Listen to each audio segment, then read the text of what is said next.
श्री स्वामी समर्थ प्रेक्षकांनो, ठरलं तर मग मालिकेच्या पुढील भागात आता प्रिया चिडतच तिच्या खोलीत येते व म्हणते जे काही करते ना ते सगळं उलटच होतंय.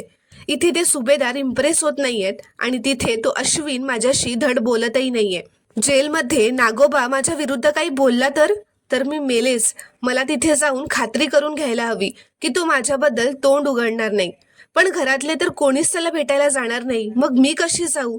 तर आता तेवढ्यातच खोलीत अश्विन येतो. प्रिया नाटक करत त्याच्या जवळ जाते व म्हणते, अश्विन, अरे मी केव्हापासून तुझीच वाट बघत होते.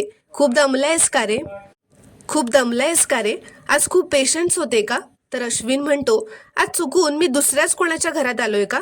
नाही म्हणजे माझ्या बायकोला तिचा नवरा थकून भागून आलाय हे बघायला फुरसतही नसते, कारण खोटेपणा करतच बिझी असते ना ती.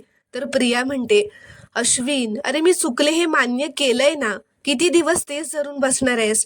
मी परत असं वेड्यासारखं नाही वागणार, पण त्यासाठी मला तुझी गरज आहे, तुझी साथ हवी आहे. तूच असं वागत राहिलास तर माझा धीर खचेल. त्यावर अश्विन म्हणतो, तन्वी, ज्याला मनापासून वागायचं असतं ना तोही असली कारणं शोधत बसत नाही, कळलं का? तर प्रिया आता आणखीनच नाटक करत अश्विनला जवळ घेत म्हणते, अश्विन, अरे तू माझा आहेस ना, मग प्लीज असं नको ना वागूस.